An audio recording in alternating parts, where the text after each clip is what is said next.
Refugees, migrants, asylum seekers. The term changes depending on who you ask. Or infiltrators. That's the term Israel's Population and Immigration Authority uses to describe this community, claiming most have only come to the country to work. And beginning in October, their ability to work in Israel will be severely restricted. On June 30th, as Israel's most diverse government fell, Minister of Interior Ayelet Shaked pushed through new legislation that would restrict the ability of migrants to work in 17 cities across Israel, with the exception of 5 industries. And in July, these restrictions were expanded to include refugees fleeing the war in Ukraine.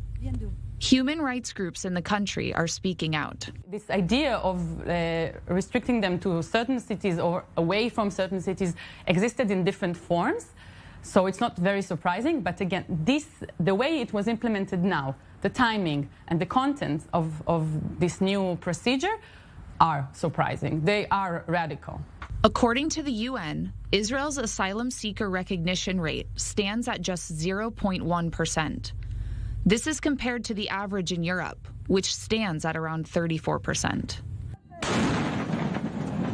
But those who have fled to Israel say their reasons for coming here are real, due to grave danger in their home countries. The army in Eritrea is not like every other army. You need to go to the army at a very young age 14. They can come take you at the age of 14, and from age 14 until you die. Most migrants arrive to Israel's southern border after a difficult and perilous journey through North Africa and Egypt's Sinai Peninsula. What we went through on this journey was very difficult. And we left a lot of friends behind in the desert from Sudan to Libya, and from Libya to the border of Egypt and until Sinai. Of the 81 people, only 19 people remained. They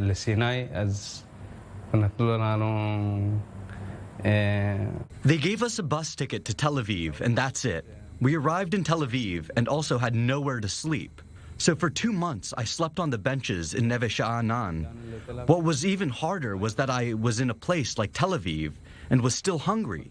You don't have a place to sleep. You don't have a shekel in your pocket. And you don't know how to speak a word of the language to understand one another. It was very hard. Now it's very hard to talk about. But you know, after this whole experience, I was still alive. You're also in a mental state, a situation where you can't sleep, where you can't imagine and say, oh yeah, I'm past this. Because every night it comes back to you. Those who support such restrictions claim that neighborhoods with a high concentration of migrants, such as South Tel Aviv, are rampant with poverty, crime, and drug use, and say they no longer feel safe in these areas. And driving asylum seekers from the larger central cities will free up jobs for Israeli citizens. Israelis, for example, students who are looking for work just for summer, to work at the restaurant, they have no possibility to do this because the seekers, they're working there and they prefer to stay in the center of Israel because of the higher salary.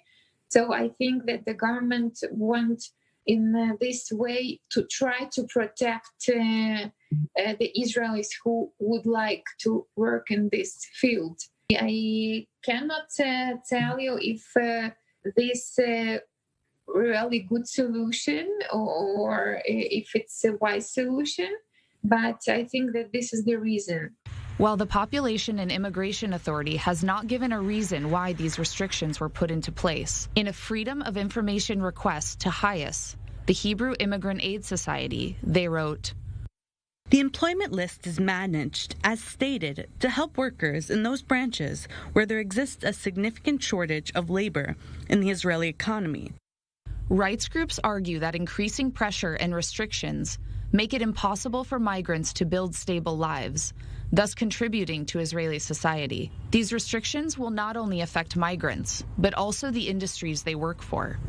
Migrants contribute to the workforce in Israel, especially in the larger cities. Restaurants, cleaning and delivery services, supermarkets, and other such businesses rely heavily on these workers. And come October, they will need to find new employees to fill the thousands of vacancies. The Federation of Israeli Chambers of Commerce and Israel's Restaurateurs Association have begun protesting the measures. I-24 News reached out several times to both Interior Minister Ayelet Shaked and the Population and Immigration Authority, but received no response to our request for comment. And with the implementation date quickly approaching, migrants and their supporters are hoping that legal action and public opposition will halt the restrictions.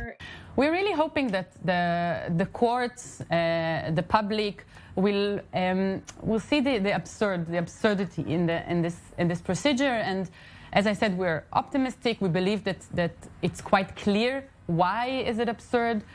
Why is it not in favor, not of the Israeli society, not of the asylum seekers? I work in a mental health clinic. The clinic cares for people in difficult mental health conditions. They don't know the language. These people who have had a hard life, and us who have succeeded to come out of this situation. If we aren't there, who will help them?